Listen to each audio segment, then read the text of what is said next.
What's going on, ESGN Nation, and welcome back to another episode here on ESGNet as we are in the off season, the first off season actually for Coach TJ Bonds here in the Stanford Cardinals online dynasty here on NCAA Football 14. Welcome back, and we are here today showing you guys some of the stuff here that I could get on footage as we were kind of going through the off season here pretty quickly. Show you some changes here. We got a coach here. One of our old coaches, Kevin Rodriguez, has left us. He's our old defensive coordinator. He has gotten a job with the University of University of New Mexico State. So he's going to be their head coach there. So best wishes to him. So Chuck Bullock will go ahead and be our coach.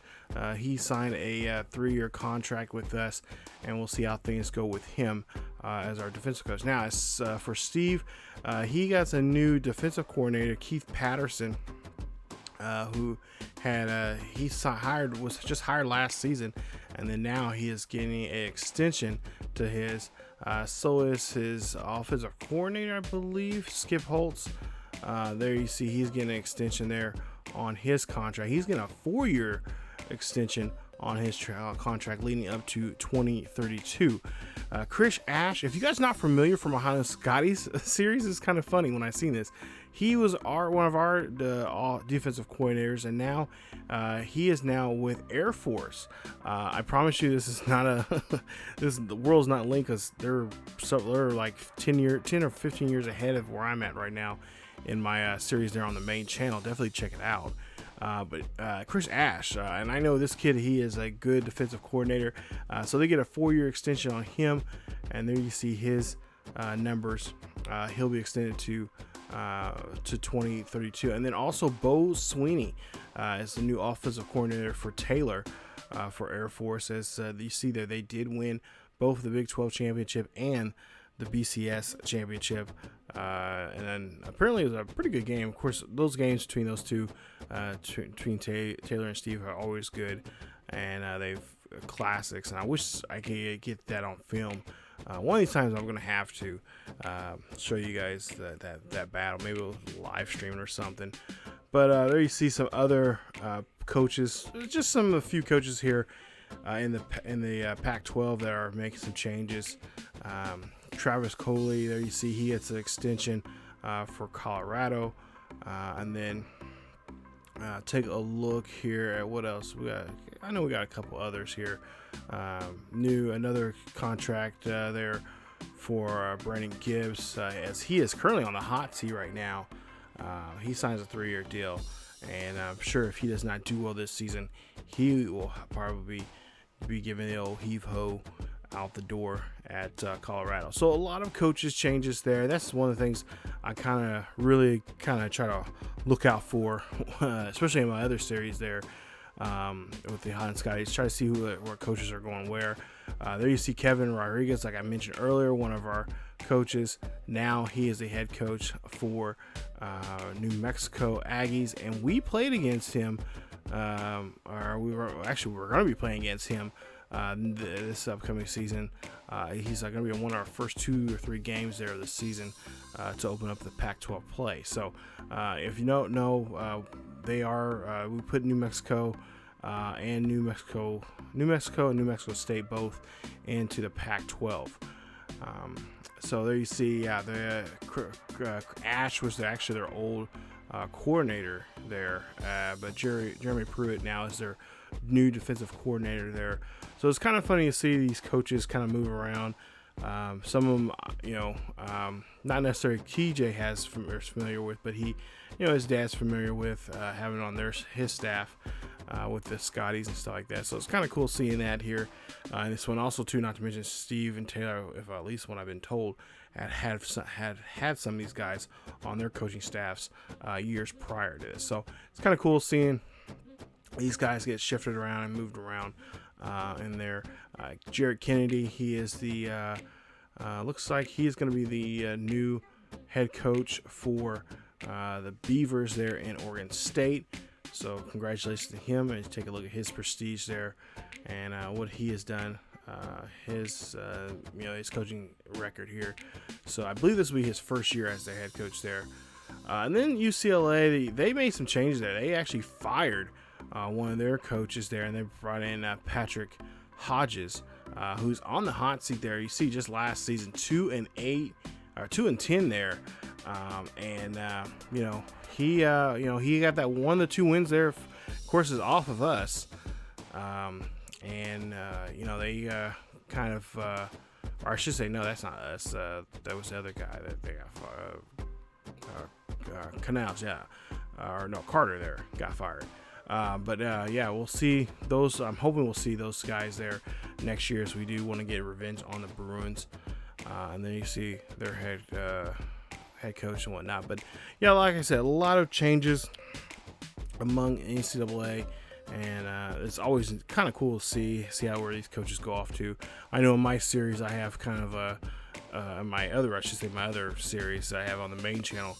I keep track of what those coaches that have left us and where they've gone to, and kind of keep tabs on them, what they're doing, with their career record wise and stuff like that. So, but yeah, definitely a fun thing to see, and just see seeing what they've done since they've left your program and whatnot. All right, so now let's talk about let's talk about the stars of the game. Let's talk about the players that are leaving. There you see Murphy. We could actually convince Murphy to stay because we can probably get him a higher draft pick next season.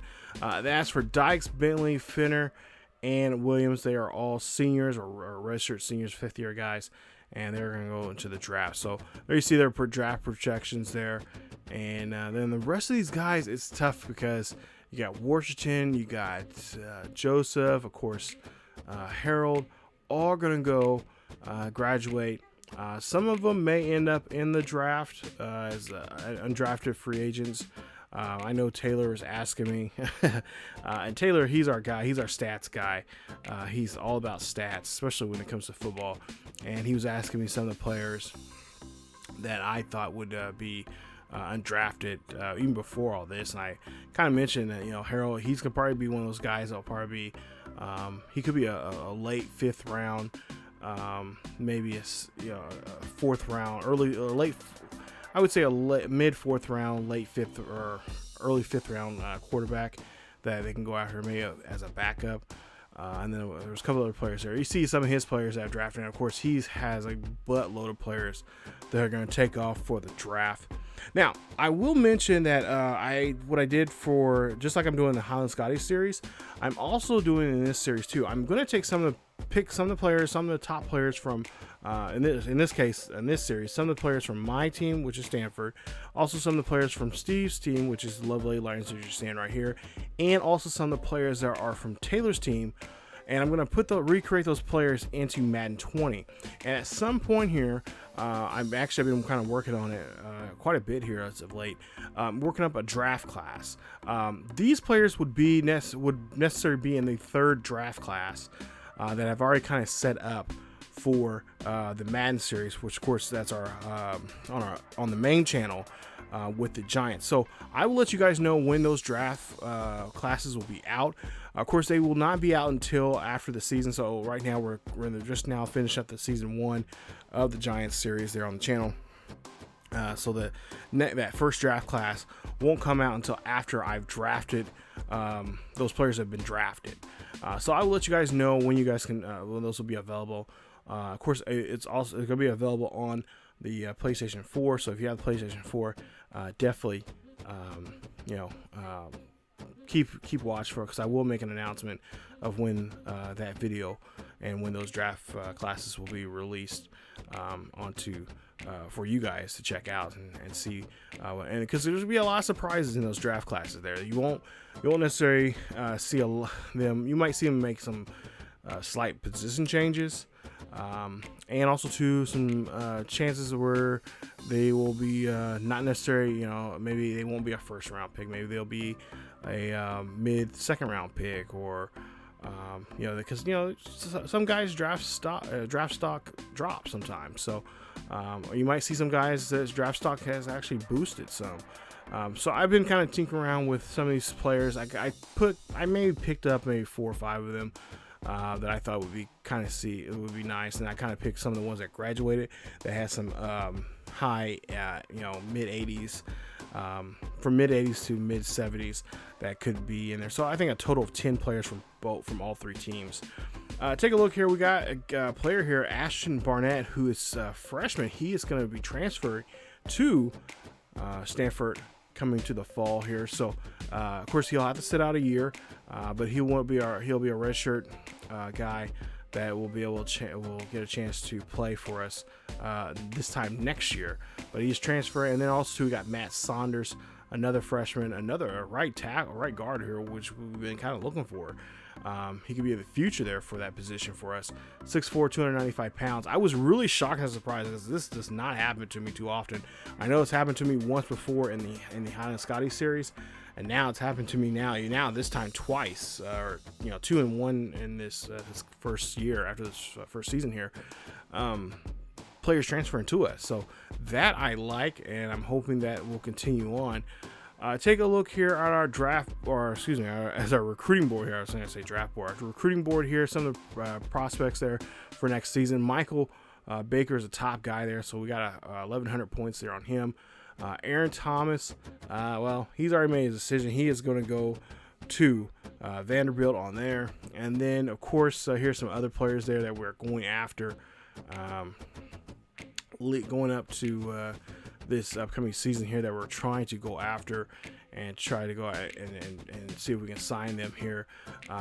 There you see Andrew Barber, one of the number 48th overall wide receiver that we're definitely trying to go after him. I liked his numbers there, what he showed us there. I think, if I'm not mistaken, I think he's a gym, one of the gyms that we found.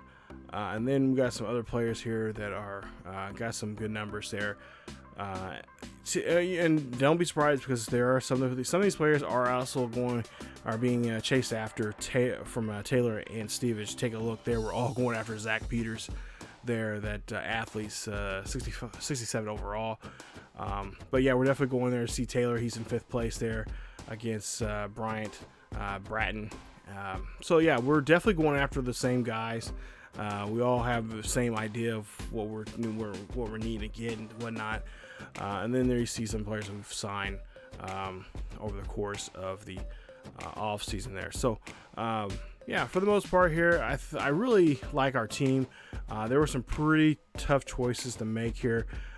Position change wise, I didn't really worry about that too much because we got an overflow in a lot of different areas like halfback. I want to try to get guys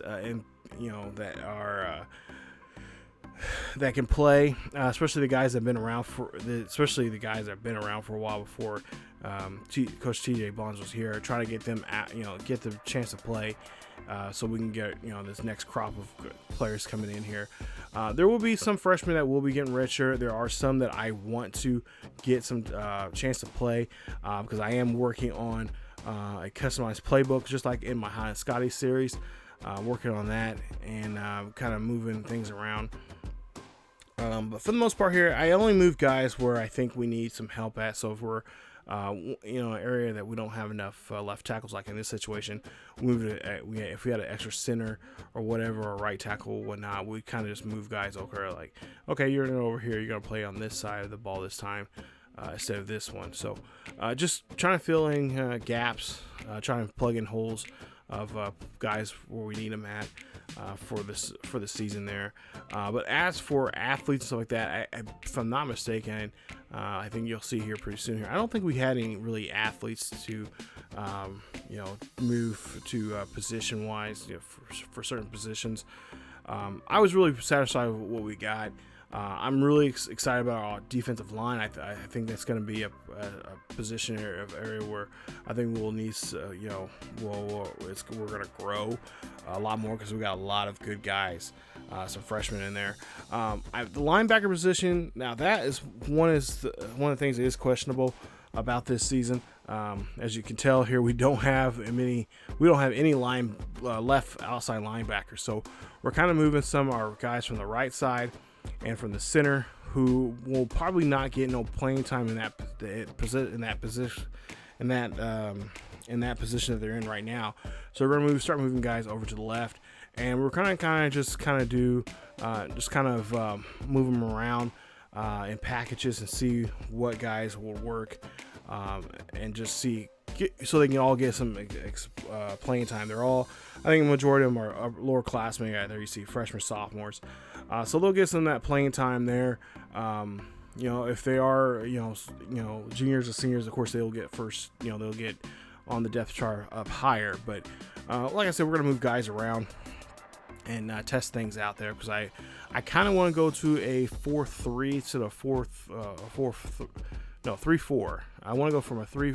Yeah, we're at 4-3 right now, but I want to go to a 3-4 at some point here. Right now, we're not at that point, but maybe depending on how the season goes, if we start playing really well, because I know we're ranked in the top 10 last time I looked at the when I was looking at this stuff, we were ranked in, I believe, in the top 10. So depending on how well the season goes, and if things work out for us, for the betterment of everything working out, and we're playing really well, and the team doesn't look awful, then we'll probably maybe switch it up and try 3-4 defense. That's something I'm kind of looking at also too on the main channel there, on the Highland Scotties there, and I'll talk more about that over there on that series on the main channel there. But here on this one, right now we're just kind of working with the playbook. I actually like Stanford's playbook for the most part here. I'm not going to really change out too much. There might be some things I will change, but for the most part here, it will be a customized playbook, but with the majority of the plays from Stanford.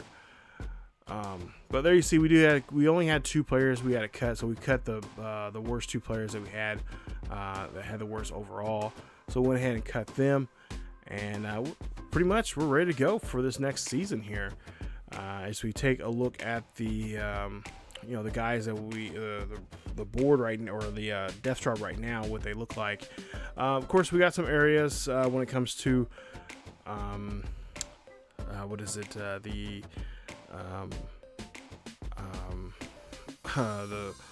the pipeline. That's the word I'm trying to think of. We got some areas in the pipeline that I do need to focus on coming up this upcoming season here. There are a couple of pipelines that we could be losing next year if we don't turn things around here. One of them is Florida, I believe.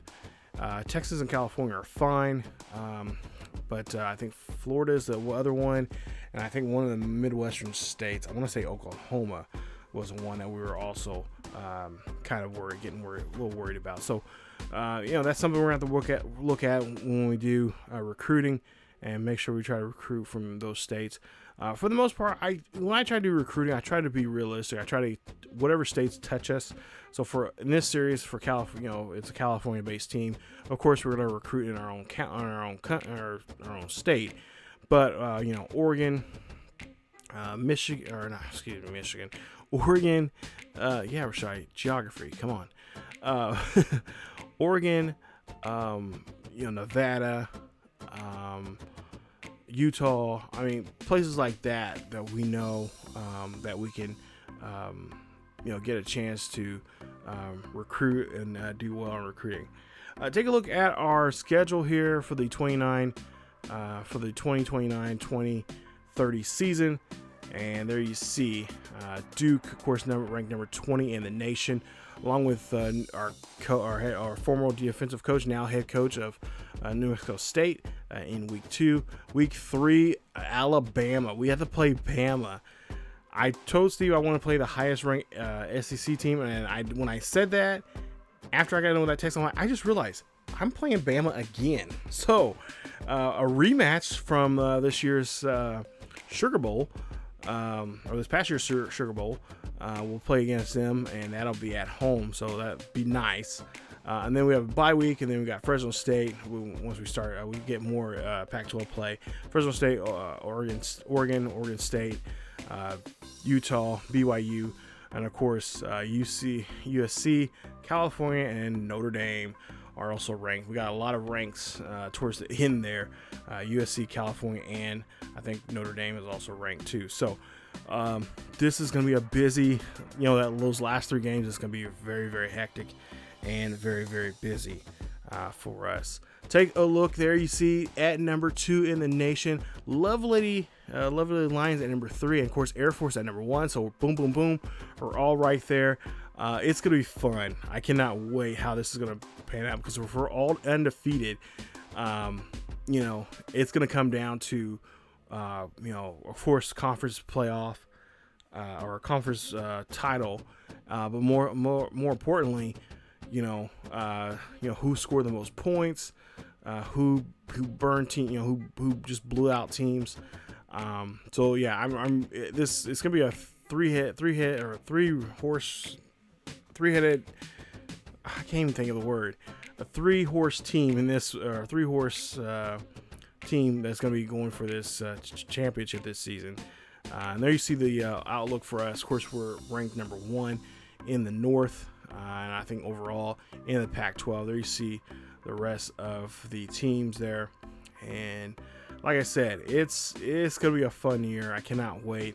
Hopefully we can bring home a Pac-12 title. Unlike last year, our first year, it sucked because we lost, and we didn't get that victory that we needed.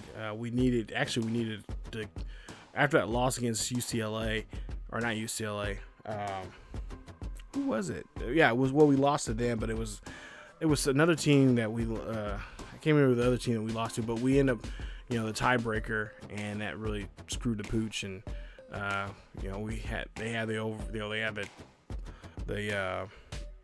tiebreaker, and fortunately we just could not do anything. Take a look at our new board now here. For the most part here, we got some of the players that we wanted over the offseason there. Of course, a lot of them we could not pick up. Taylor and Steve were really upset about one player. I cannot name who that player was, but I ended up getting him at the last minute.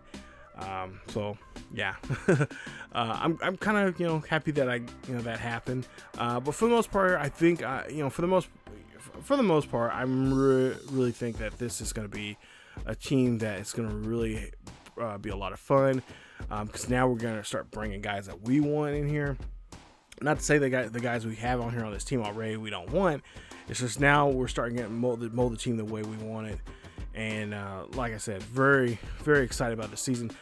And the first game, of course, is going to be against the Duke Blue Devils. It will be a home game, and we'll take on Duke. Number 2, Stanford, taking on number 20, Duke. And of course, when there's 2 teams that are ranked, NCAA likes to just turn it up to 12 on the dial when it comes to drama, and put us to in that situation.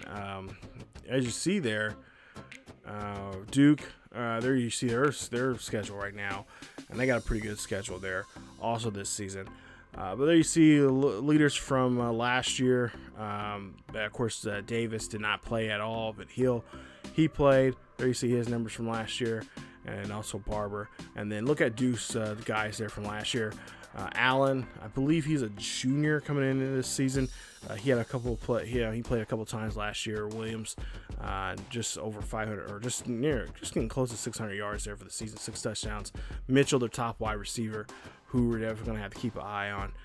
And like I said, it should be a fun game. And then we open up the season there, and we actually are the only user in week 1. So I get to play this by myself, so I basically set the tone of how the season is going to go, and we'll see how things go. Things come up, but week 1 we take on the Blue Devils at home. Should be a good one. I cannot wait to see how this team is going to come out this second year after winning the Sugar Bowl there for Coach TJ Bonds. But stay tuned for more as we get season 2 going, and get it up and going here. Remember, videos this series will come out on Tuesdays and Thursdays at 2 p.m. I believe, at 2 p.m. here on ESGN LP. And I cannot wait to start this next season. Should be a lot of fun. Cannot wait to see what these new recruits that we're bringing in here are going to do. For the most part, like I said, we redshirted maybe a couple of them, but for the most part, a lot of them are going to be playing this season. So that's it for this episode of the